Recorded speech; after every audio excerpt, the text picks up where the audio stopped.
जय सिया राम। आप सभी को मेरा प्रणाम। आइए आज की इस हरि कथा में, जिसका केंद्र बिंदु रहेगा वृद्धों की सेवा, वृद्धों की महत्ता और वृद्ध हमारे समाज में, हमारे जीवन में क्या रोल अदा करते हैं, इसको केंद्र में रख करके सात्विक तात्विक चर्चा करेंगे। एक दो दृष्टांत का सहारा लेंगे। बहुत ही रोचक और हास्यप्रद दृष्टांत है, उसको देखते हुए हम सात्विक तात्विक चर्चा करेंगे। आइए आज के सत्संग में हम प्रवेश करें। इससे पूर्व 1 मिनट के लिए मैं अपने गुरु हनुमान जी और विवेक के देवता गणेश जी को याद करूं। पवन तनय तुम एक आधारा, कथा कहूं मैं मति अनुसारा। वक्रतुंड महाकाय सूर्यकोटि समप्रभा, निर्विघ्नं कुरु मे देव, शुभ कार्येषु शुभ सर्वदा। गुरु ब्रह्मा गुरु विष्णु गुरुदेव महेश्वर, गुरु साक्षात् परम ब्रह्मा, तस्मै श्री गुरुवे नमः, तस्मै श्री गुरुवे नमः। परम पिता परमेश्वर की असीम अनुकंपा है कि हम लोग YouTube के माध्यम से सत्संग का श्रवण लाभ ले रहे हैं। आइए आज के विषय में हम प्रवेश करें। एक दो दृष्टांत का सहारा लेंगे। यह दृष्टांत मैंने स्वामी राजेश्वरानंद जी महाराज के श्रीमुख से सुना हूँ, जो आपको प्रसाद रूप में वितरण कर रहा हूँ। वृद्धों की महिमा, बुजुर्गों की महिमा हमारे समाज में क्या है। आज के वर्तमान युग में हम देख रहे हैं, खासकर पाश्चात्य जगत में, वेस्टर्न कंट्रीज में, जो तथाकथित डेवलप्ड कंट्रीज है, वहाँ बुजुर्गों की बहुत दयनीय स्थिति है। और धीरे धीरे यह रोग फैलता हुआ हमारे भारत में भी, हमारे देश में भी यह रोग छाया जा रहा है। प्रतिदिन वृद्धाश्रमों की संख्या बढ़ती जा रही है, वृद्धों की सेवा करनी पड़ रही है। ये दुर्भाग्य है हमारे मानवता के लिए कि मनुष्य होने के बावजूद भी हम वैसी व्यवस्था कर रहे हैं जैसे पशुओं की व्यवस्था होती थी। हम कहीं ना कहीं विकास के रूप में हम नैतिक पतन की तरफ जा रहे हैं। मानव सेवा ही धर्म होना चाहिए। सेवा अस्माकं धर्म, संस्कृत में ऐसा श्लोक है कि सेवा ही हमारा धर्म है। परंतु स्थिति ऐसे होते जा रही है कि वृद्धों को उपेक्षित किया जा रहा है। हमारे समाज में, परिवार में क्या महत्व होता है, छोटा सा हास्यप्रद दृष्टांत को ध्यान में रखते हुए हम इस तात्विक चर्चा करेंगे। एक बार की बात है, एक लोकल ट्रेन में कुछ कॉलेज के बच्चे चढ़ गए। बोगी पूरी खाली थी। उसी में एक बूढ़ा व्यक्ति, बुजुर्ग व्यक्ति, 60-70 साल की एज का, अकेला बैठा हुआ है। बच्चे लड़के हैं, और लड़के का अर्थ होता है जो लड़के आए, कुछ ना कुछ तो उत्पात करना ही है उनको, क्योंकि उत्पात में ही उनको मजा आता है। और वो इसी विचार में सोच रहे थे क्या किया जाए कि कुछ थोड़ा सा आनंद आए, थोड़ा मजा आए। तो ने बोला चलो एक काम करते हैं, चेन पुलिंग करते हैं, जंजीर खींच देंगे। जंजीर हम खींच देंगे, परंतु अगर प्रशासन या कोई टीटी पकड़ता है तो फिर क्या करेंगे? बोले देखा जाएगा। फिर बोला कि चलो इस पे लिखा है 500 रुपये जुर्माना या जेल, दो ही हो सकता है, तो इसकी उपाय कर लेते हैं, पैसे इकट्ठा कर लेते हैं, कुछ पैसे हमारे पास रहेगा तो हम दे देंगे, बच जाएंगे, लेकिन मजा तो आएगा। ट्रेन रुकेगी, लोग परेशान होंगे, अच्छा लगेगा। ऐसे कर्मों में, ऐसे कामों में जिससे लोगों को परेशानी हो, जवानी में आनंद आता है, मजा आता है। यह हमारा अविवेक का बोधक है। मजा लेने के लिए, आनंद लेने के लिए ऐसे बहुत सारे काम हैं जिसको आप कर सकते हैं। खैर, दृष्टांत की बात है तो बोले ठीक है, काम करते हैं, 200 रुपया इकट्ठा कर लेते हैं। 6 बच्चे थे, 1200 रुपये इकट्ठा हो गया। बोला 500 रुपये तो जुर्माना है ही, परंतु जेल जाने के लिए 700 रुपया रहेगा तो दे देंगे। बोले जेल नहीं ले जाओ, बच जाएगा। बोले ठीक है, ऐसा विचार कर लिए। और पैसा इकट्ठा हुआ। इकट्ठा करने के बाद एक बच्चे के पॉकेट में डाल दिया गया, क्योंकि लास्ट में हो सकता है कोई दे न दे। तो इससे पहले ही सब इकट्ठा करके रख दिए। फिर एक का दिमाग थोड़ा सा बोला कि ये काम करो यार, हमारा पैसा भी बच जाएगा और हमारा काम भी हो जाएगा। बोला कैसे? बोले ये जो बूढ़ा व्यक्ति बैठा है ना, जो बैठ के राम राम कर रहा है, माला जप रहा है, इसी को नाम लगा देंगे, टिटियाएगा तो हम सब लोग मिल के कहेंगे, गवाही के लिए 5-6 लोग हैं तो मानना ही पड़ेगा। बोले हाँ ये तो सही है, चलो। बस फटाफट जल्दी में उन्हें जंजीर खींच दिया, ट्रेन पुजर पर जाकर रुक गई। एस्कॉर्ट के साथ टीटी महाराज आए और इस बोगी से ट्रेन चेन पुलिंग हुई। हाँ भाई बताओ क्यों किया आप लोगों ने? बच्चे बोले साहब ऐसे ऐसे बात है, ये बूढ़ा आदमी पता नहीं क्यों चेन पुलिंग कर दिया। सर बोला जी सर हम लोग देखे।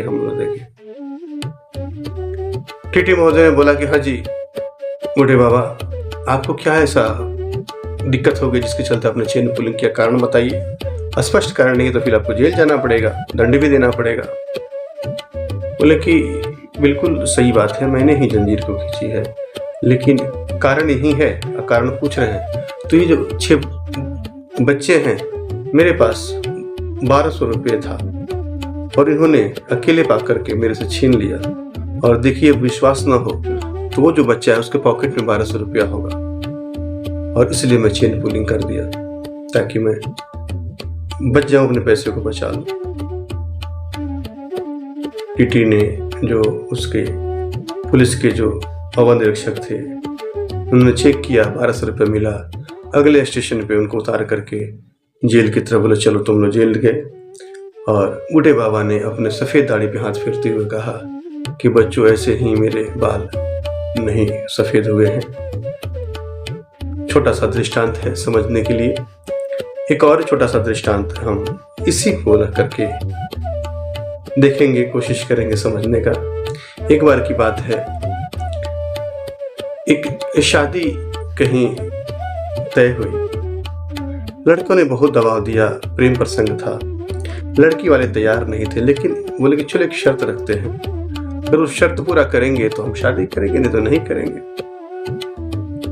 करना था नहीं लड़की वालों को, लेकिन दिमाग से ही इसको टाला जाए, ना कि विवाद किया जाए।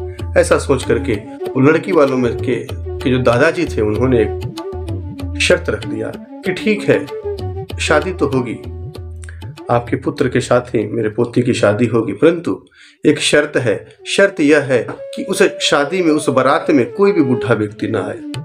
बोले चलो ठीक है, मान लेते हैं, कौन सी बड़ी बात है। शादी का दिन जो तय हुआ था उस दिन बारात सजने लगी और जो लड़के का नाना था वो जिद करने लगा कि नहीं मुझे तो ले चलो, क्योंकि मेरी अंतिम इच्छा है कि मैं अपने नाती की शादी को देखूं, बारात को देखूं। बोला अरे कैसे जाओगे, शादी नहीं हो पाएगा। अरे कुछ उपाय करो, मुझे छुपा के ले चलो कैसे भी। कार के डिक्की में उनको छुपा दिया गया। बारात पहुंची, वहां जाने के बाद लड़की वालों ने पूरे बारात का जायजा किया, जांच किया, कोई वृद्ध नहीं मिला। बोलो चलो अब तो शादी होगी। फिर जब बारात सजने लगी तो फिर लड़की के दादाजी ने एक शर्त कहा कि ठीक है, अब एक शर्त यह है कि हमारे पोती की शादी तभी होगी जब हमारे बगल में जो नदी बह रही है उसमें अगर दूध की धारा बहा दोगे तो। ऐसा शर्त कर दिया कि सब हैरान परेशान कि यह तो मुश्किल ही है, नहीं करना है इनको, अब क्या किया जाए। सब सोच में डूब गए और अंततः यह डिसीजन हुआ कि शादी होने वाली नहीं है, हम लोग वापस चले, ये शर्त पूरा नहीं कर सकते। फिर गाड़ी को मोड़ के वापस जाने की जब तैयारी हुई तो जो लड़का का नाना था वो बोला कि हाँ कहाँ जा रहे हो? तो ऐसे ऐसे बात है, वापस जा रहे हैं। क्यों, किस बात पे वापस जा रहे हो? तो ऐसे ऐसा शर्त रख दिया उन्होंने, यह असंभव है। बोला अरे इतने से छोटी सी बात के लिए बारात वापस जाएगी? बोले क्या बात कर रहे हो, कैसे हम दूध की नदी बहा सकते हैं? तो उस वृद्ध ने बोला कि बस एक छोटा सा शर्त इधर से भी रख दो और उनको बोल दो कि पहले उस नदी में जो पानी बह रहा है उसको हटा ले, हम उसमें दूध बहा देंगे। बोले ठीक है, हम भी शर्त रखते हैं। लड़के वालों ने जाकर के लड़की वालों के यहाँ शर्त रख दी कि एक हमारा भी शर्त है, तो हम जरूर दूध की नदी बहा देंगे, आप इतना काम करो, अपनी नदी को खाली कर दो, इसमें जो पानी बरस हटाओ, हम दूध का अभी हम ऑर्डर करते हैं, टैंकर आएगा और हम बहा देंगे। इतना बात सुनते ही जो लड़की के दादाजी थे वो बोले कि काम करो, पता करो, कोई ना कोई वृद्ध जरूर इस बारात में आया है। और फिर दोबारा से गहन जांच हुई और उस लड़के के नाना जी पकड़े गए। इस तरह इस दृष्टांत के माध्यम, दृष्टांत इतना ही है, दो दृष्टांत हम लोग जो देख रहे थे, इतना ही है कि अनुभव का एक बहुत बड़ी महिमा होती है। हम भले ही विद्या अर्जन कर ले, किताब पढ़ ले, पुस्तक पढ़ ले, लेकिन जब तक वो ज्ञान अनुभव के तप में गर्म नहीं होगा तब तक चमक नहीं आती है। विद्या अध्ययन करना, पुस्तकों का अध्ययन करना, ये तो वैसे ही है, उसमें निखार नहीं रहता है। लेकिन जब अनुभव और विद्या एक साथ समतुल्य होने लगे, उसी को ही जय कृष्णमूर्ति साहब बोलते हैं कि when the start sensation of your knowledge then your journey starts। तब हमारी यात्रा शुरू होती है, तब हम सही दिशा में जाते हैं। सही दिशा में तभी हम बढ़ सकते हैं जब ज्ञान और अनुभव दोनों का सम्मिश्रण हो। जैसे हमारे जीवन के लिए हवा जितना ही जरूरी है, पानी उतना ही जरूरी है, उसी प्रकार ज्ञान रूपी जल और अनुभव रूपी वायु का मेल होगा, तभी यह जीवन निरंतर चलेगी। इस प्रकार हम कहीं ना कहीं ऐसे रास्ते पे जा रहे हैं, ये दोनों के अभाव होने के कारण, क्योंकि हमारी मानवता जहाँ विकास होनी चाहिए, जहाँ मानव के जीवन में आनंद, परमानंद की, ब्रह्मानंद की प्राप्ति होनी चाहिए, वहीं हम कहीं ना कहीं हमारे बुढ़ापे में निराशा का हम जीवन जी रहे हैं। वृद्धों की इतनी बड़ी महिमा है कि वृद्ध, एक बार की बात है, एक और छोटा सा हम दृष्टांत समझेंगे। रोड को क्रॉस करना है, दो लोग बड़े परेशान है। एक लंगड़ा है जिसके पैर नहीं है, एक अंधा है। लंगड़ा चल के जा नहीं सकता है, अंधा को दिखता नहीं है, रोड क्रॉस करना है। एक महात्मा आए, बोले कि क्यों विचार कर रहे हो, एक दूसरे की मदद ले लो। क्या करें? बोले ये अंधा है तो आप लंगड़े हो, लंगड़े को, अंधे को बोला कि आप लंगड़े को कंधे में बैठा लो। लंगड़ा की आंखें हैं, वो दिखते रहेगा, अंधा का पैर है, जैसे बताएगा मुड़ते रहेगा, दोनों क्रॉस कर जाओगे। वैसे ही जवानी में हम लोग अंधे हो जाते हैं और बुढ़ापा में लंगड़े हो जाते हैं। हमारी शारीरिक क्षमता कम हो जाती है और बुढ़ापा रूपी विवेक जो है, बुढ़ापे में जो हम लंगड़े हैं, हम चल नहीं सकते हैं, लेकिन हमारा आंख तो खुला है, विवेक तो है, विवेक के माध्यम से। इसलिए युवा और वृद्ध दोनों एक दूसरे के पूरक हैं, तभी हम जगत के मुसीबत से पार करते हुए अपने जो हमारा गंतव्य है वहां पहुंच सकते हैं।